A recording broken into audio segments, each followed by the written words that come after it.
जी students, आज हम बात करेंगे द एयर पैसेज वे के बारे में। ठीक है जी। अब जैसे कि आपको पता है कि हम जो सांस लेते हैं, ठीक है, जिसे हम क्या कहते हैं, ऑक्सीजन। ये ऑक्सीजन जो है हमारे पास, ये हमारे नोज से, ठीक है जी, नाक से इंटर होती है, ठीक है जी। और फिर इसने पहुंचना होता है कहाँ पर, लंग्स पर, ठीक है जी। तो ये किस किस ऑर्गन से होके गुजरती है, इसको हम क्या कहते हैं, एयर पैसेज वे कहते हैं। और इसमें हमारे पास फिर इसी लंग से, ठीक है जी, दोबारा वापस हम ये कहते हैं कि नोज के थ्रू हम क्या करते हैं, रिमूव कर देते हैं किस चीज को, कार्बन डाइऑक्साइड को, ठीक है जी। तो ये हम यहाँ पर लिख लेते हैं। तो ये कंप्लीट जो हमारे पास क्या है, ये एयर जो है, जो कि हमारे बॉडी में जाती है और फिर बाहर निकल जाती है, ये किस ऑर्गन से गुजरती है, उसे हम कहते हैं एयर पैसेज वे। अब हम एक डायग्राम की मदद से इसको समझ लेते हैं कि हमारे पास कौन कौन से ऑर्गन्स जो हैं वो इसमें मौजूद हैं। अब अपनी स्क्रीन पे देख सकते हैं, हमारे पास एक डायग्राम है जिसमें एक ह्यूमन, एक ऑर्गेनिज्म है, जिसकी बॉडी के थ्रू हम समझेंगे कि एयर पैसेज वे में हमारे पास कौन कौन से ऑर्गन हैं। तो सबसे पहले आपको पता है हमारे पास जी मौजूद होती है नेजल कैविटी। और ये नेजल कैविटी जी हमारे पास कहाँ पे मौजूद है, ये जी हमारे पास मौजूद है नोज में, ठीक है जी। इस रीजन को हम क्या कहते हैं, नेजल कैविटी कहते हैं। नेजल कैविटी में हमारे पास मौजूद होते हैं हेयर्स, ठीक है जी, हम यहाँ लिख लेते हैं दैट इज हेयर, ठीक है। और प्लस हमारे पास मौजूद होते हैं म्यूकस सेल, ठीक है जी, दैट इज म्यूकस सेल। तो ये म्यूकस सेल और हेयर क्या करते हैं, हेयर बैक्टीरिया को ट्रैप करता है, ठीक है जी। और म्यूकस सेल हमारे पास क्या करते हैं, ये वो सेल्स हैं जो कि म्यूकस प्रोड्यूस करेंगे। इसके अलावा जो है हमारे पास, हम इस नेजल कैविटी को हम क्या कहते हैं, हमारे पास इसमें मौजूद होते हैं, बेसिकली ये जो आपको ओपनिंग नजर आ रही है, इसकी ओपनिंग को हम दो हिस्सों में डिवाइड करते हैं। एक को हम कहते हैं एक्सटर्नल नोस्ट्रियल, ठीक है जी, हम यहाँ पे लिख लेते हैं दैट इज एक्सटर्नल नोस्ट्रल्स, ठीक है जी। ये हमारे पास ये जो नाक की जो ओपनिंग आपको नजर आती है, ये हमारे पास क्या है, एक्सटर्नल है। और बिल्कुल यहाँ एंड पे, ठीक है जी, जहाँ के हमने इसको लेबल कर दिया, ये हमारे पास होते हैं इंटरनल नोस्ट्रल्स, ठीक है जी, हम लिख लेते हैं यहाँ पे दैट इज इंटरनल नोस्ट्रल्स, ठीक है जी। तो ये जी हमारे पास ये हो गया। अब नेजल कैविटी जो है, जैसे कि आप देख सकते हैं यहाँ पर हमने नोस्ट्रल्स भी लिखे हुए हैं। तो अब कभी कभी ये होता है कि हम ओरल कैविटी को किस लिए मेंशन करते हैं, ये जी हम इसलिए मेंशन करते हैं कि हम मुंह के जरिए भी कुछ एयर को लेके जाते हैं अपनी लंग्स में। तो इस नेजल कैविटी से और ओरल कैविटी से जो हमारे पास एयर है, ये चली जाती है किस चीज में, फेरेंक्स में, ठीक है जी। फेरेंक्स में चली जाएगी।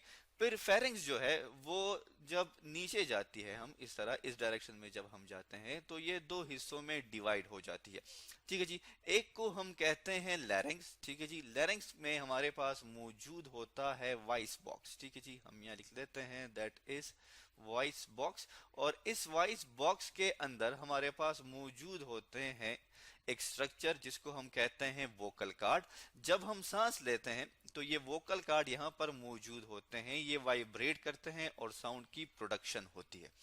इसी तरह जो है ये फेरेंक्स जो है, ये यहाँ पर हमारे पास, अगर हम इसको ड्रॉ करने की कोशिश करें तो ये डिवाइड हो जाता है एक दूसरे पार्ट में, ठीक है जी, एक दूसरी नली में, जिसको हम कहते हैं एसोफेगस, जो कि हम जिसे हम खुराक की नाली भी कहते हैं। दोबारा हम वापस आ जाते हैं रिस्पायरेटरी सिस्टम में, जिसमें हम लैरिंग्स तक पहुंच गए थे। लैरिंग्स के बाद हम हमारे पास जो ऑर्गन होता है उसे हम कहते हैं ट्रेकिया, ठीक है जी। ट्रेकिया को हम विंड पाइप भी कहते हैं, ठीक है जी, हम यहाँ पे लिख लेते हैं that is wind pipe. Wind pipe जो है क्यों कहते हैं, क्योंकि लैरिंग्स के बाद हमारे पास जो हवा है वो किस में जाती है, लंग्स में जाती है, किसके थ्रू, इस ट्रेकिया के थ्रू। तो इस ट्रेकिया में अगर आप देखें तो आपको यहाँ पर कुछ लाइंस नजर आ रही हैं, ठीक है जी, इस तरह करके।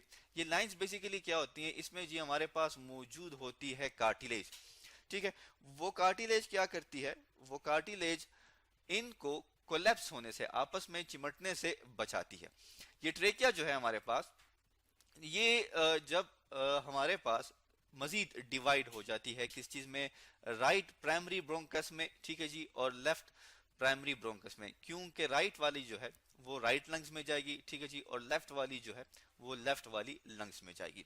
आप देख सकते हैं अपनी स्क्रीन पे कि हमारे पास जो राइट लंग्स है वो, उसमें तीन लोब्स मौजूद हैं, ठीक है जी, that is one, that is two and that one is three. ये हमारे पास एक दो तीन लोब मौजूद हैं राइट में। और लेफ्ट वाली में हमारे पास दो लोब्स मौजूद होते हैं, एक ये है और दूसरा ये है।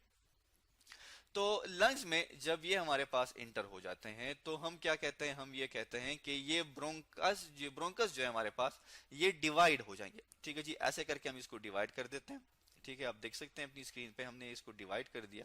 ये डिवाइड हो जाएंगे किस चीज में, हमारे पास ब्रोंकियोल्स में डिवाइड हो जाते हैं। ठीक है जी, किस चीज में डिवाइड हो जाएंगे, ब्रोंकियोल्स में। हम यहाँ इसको लेबल कर लेते हैं, दैट इज ब्रोंकियोल्स। ठीक है जी, और ब्रोंकियोल्स जो है इनके एंड पे यहाँ पर हमारे पास मौजूद होते हैं एयर सैक्स। ठीक है जी, और अल्वेलाई। ठीक है जी, तो अब हम दोबारा दूसरी डायग्राम की तरफ चले जाते हैं। ठीक है जी, ताकि हमें समझने में आसानी हो। जी स्टूडेंट्स, आप देख सकते हैं अपनी स्क्रीन पे एक डायग्राम। ये बेसिकली हमारे पास क्या है, ये क्या होते हैं, अल्वेलाई होते हैं। ठीक है जी, हम यहाँ पे लिख लेते हैं दैट इज अल्वियोलाई। ठीक है जी, अल्वियोलाई जो है ये हमारे पास स्पॉन्जी स्ट्रक्चर होते हैं। ठीक है जी, स्पंज की तरह होते हैं।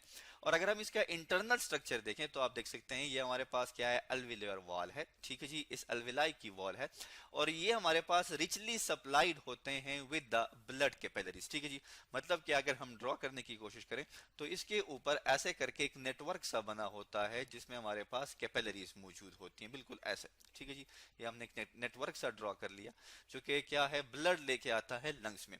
तो अब वो ब्लड जो कि लंग्स में आता है, जो कि ब्लड वेसल्स में हमारे पास इन ब्लड सेल्स के पास मौजूद है, वो क्या होता है, क्योंकि बॉडी में कार्बन डाइऑक्साइड प्रोड्यूस होती है तो वो कार्बन डाइऑक्साइड दे देता है किस चीज को, लंग्स को। उसी वक्त क्या होगा कि जो ऑक्सीजन है हमारे पास, जो कि हमने बाहर से इनहेल की है, वो क्या होगी, वो मिल जाती है किस चीज को, इन सेल्स को। ठीक है जी, और ये प्रोसेस हमारे पास किसके थ्रू होता है, ये हम जी कहते हैं कि ये जी हमारे पास होता है डिफ्यूजन के थ्रू। ठीक है जी, डिफ्यूजन हमारे पास क्या है कि किसी भी हाई कंसंट्रेशन में कोई भी चीज, मतलब क्या, ऑक्सीजन हमारे पास लंग्स में क्या है, हाई कंसंट्रेशन में है। ये ऑक्सीजन जो है ये अपनी हाई कंसंट्रेशन से जब चली जाएगी इन ब्लड वेसल्स में जिसमें हमारे पास ऑक्सीजन लो कंसंट्रेशन में मौजूद है, तो इसे हम क्या कहते हैं, डिफ्यूजन। और इसी तरह ब्लड में कार्बन डाइऑक्साइड की मिकदार ज्यादा है जबकि लंग्स में कम है, और फिर उसी प्रोसेस, उसी पाथवे के थ्रू हम इसको क्या कर देते हैं, रिमूव कर देते हैं। इसके अलावा जो है, हम दोबारा अपनी पिछली डायग्राम पे आ जाते हैं। आप देख सकते हैं अपनी स्क्रीन पे, इस चेस्ट कैविटी को एब्डोमिनल कैविटी से सेपरेट करता है। ठीक है जी, और इसको हम क्या कहते हैं, डायाफ्राम कहते हैं। ठीक है जी, डायाफ्राम जो है हमारे पास, ये क्या है, बेसिकली ये हमारी, जब हम सांस लेते हैं तो उस वक्त ये क्या करता है, इसकी कंट्रैक्शन और रिलैक्सेशन से ये जो कैविटी आपको नजर आ रही है, ठीक है जी, ये जो इसके इर्द गिर्द कैविटी है ये बढ़ जाती है। ठीक है जी, तो हम ज्यादा से ज्यादा सांस अंदर ले सकते हैं।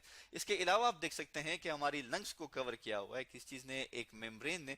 ठीक है जी, ये आपको नजर आ रही है जिसको हम क्या कहते हैं, प्लूरल मेम्ब्रेन कहते हैं। ठीक है जी, तो ये क्या करती है, लंग्स को प्रोटेक्ट करती है। तो ये हमारे पास क्या है जी, एक कंप्लीट रिस्पायरेटरी पैसेज वे आप कह सकते हैं, एयर पैसेज वे कह सकते हैं, जिसमें हमारे पास एयर जो है वो नोज से इंटर होती है नेजल कैविटी में, फिर हमारे पास आ जाती है फेरिंग्स में, फेरिंग्स से फिर आ जाती है किस चीज में, ट्रेकिया में। ठीक है जी, और हम ये भी कहते हैं कि फेरिंग्स में जो हमारे पास एयर आ रही है वो ओरल कैविटी से भी आ सकती है। इसके अलावा ट्रेकिया के बाद हम ये कहते हैं कि ट्रेकिया और फेरिंग्स को आपस में कनेक्ट किया है किस चीज ने, लैरिंग्स ने। ठीक है जी, और इसमें हमारे पास मौजूद होते हैं जिसको हम क्या कहते हैं, वॉइस बॉक्स कहते हैं। ठीक है जी, और वॉइस बॉक्स में हमारे पास जो है स्ट्रक्चर मौजूद होते हैं, वोकल कार्ड, जो कि साउंड प्रोडक्शन में हेल्प करते हैं। और फिर ट्रेकिया से हमारी हवा, जो एयर है वो चली जाती है ब्रोंकस में, ब्रोंकस से फिर एंटर हो जाते हैं लंग्स में, लंग्स में मौजूद होते हैं ब्रोंकियोल्स, और ब्रोंकियोल्स में फिर ये चली जाएगी किस चीज में, एयर सैक्स में और अल्वेलाई, और ये वहां पर हमारे पास एक्सचेंज ऑफ गैसेस हो जाती है। तो आज हमने पढ़ा एयर पैसेज वे के बारे में।